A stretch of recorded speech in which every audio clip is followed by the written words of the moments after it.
নগরে ভয়ঙ্কর শয়তানের নিঃশ্বাসের কবলে সর্বস্ব হারালেন বৃদ্ধ। বুধবার 4:30টায় 69 বছর বয়সী বৃদ্ধ মোহাম্মদ আলীর নাতির পাসপোর্টের কাজে বাসা থেকে বের হয়ে মুরাদপুর আজিমপুর হোটেলের পাশে অপেক্ষা করেন সাইদুল নামের এক ব্যক্তির জন্য। খানিক বাদে পরিচিত এক নম্বর থেকে ফোন আসে মোহাম্মদ আলীর মোবাইলে। ফোনটি কেটে যাওয়ার ঠিক কয়েক সেকেন্ডের মধ্যেই উপস্থিত হয় এক যুবক। নিজেকে পরিচয় দেন সাইদুলের পরিচিত বলে। মোহাম্মদ আলীর বিশ্বাস অর্জন করে তার হাত থেকে কাগজপত্র নিয়ে নেয় ওই যুবক।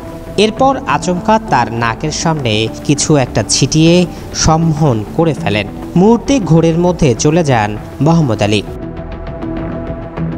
এরপর তাকে সিএনজিতে তুলে নিয়ে আসেন চট্টগ্রাম মেডিকেলের পাশে পপুলার হাসপাতালের ওয়াশরুমে। সেখানে নগদ 10,000 টাকা, মোবাইল, এমনকি গায়ের পরিহিত পাঞ্জাবি খুলে নিয়ে যায় ওই প্রতারক। ভিকটিম বলছে শয়তানের নিঃশ্বাস বা রাসায়নিক ব্যবহার করে তাকে অবচেতন করা হয়েছিল। তুমি কি চাচ্ছ?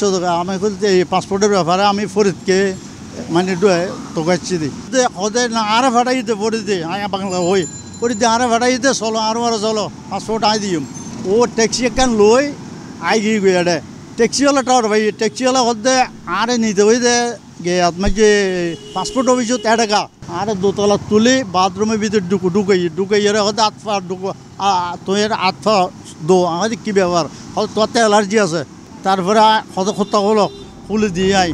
হাসপাতালের সিসিটিভি ফুটেজে দেখা যায় বৃদ্ধ মোহাম্মদ আলীকে নিয়ে হাসপাতালে আসে ওই প্রতারক। তার ঠিক কিছুক্ষণ পরেই সবকিছু লুট করে দৌড়ে পালিয়ে যায়। টের পেয়ে ওই যুবকের পিছনে ছুটেন বৃদ্ধ। ততক্ষণে পালিয়ে যায় ওই ছিনতাইকারী। এমন কাণ্ডে হতবাক সাধারণ মানুষ। এরকম ঘটনা হরহামেশাই ঘটে বলে দাবি করেন হাসপাতালের নিরাপত্তা রক্ষীরাও। ওই রুগী নিয়ে আসে, আমরা রুগী মনে করি, যার কারণে আমাদের কোনো বুঝা দেওয়া নাই।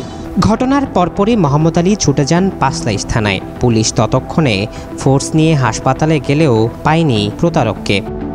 ঘটনার খবর পেয়ে পাঁচলাইশ থানায় যায় টিম আজাদি। ওসির মুখোমুখি হই আমরা, তবে এই বিষয়ে তিনি কোনো মন্তব্য করতে রাজি হয়নি।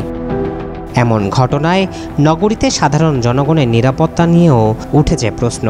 ভিকটিম নিজেই যখন বুঝতে পারছে না তার সাথে কি হচ্ছে, তবে এ থেকে পরিত্রাণের উপায় কি হতে পারে?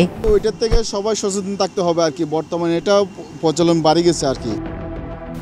জুলকার 9, দৈনিক আজাদি।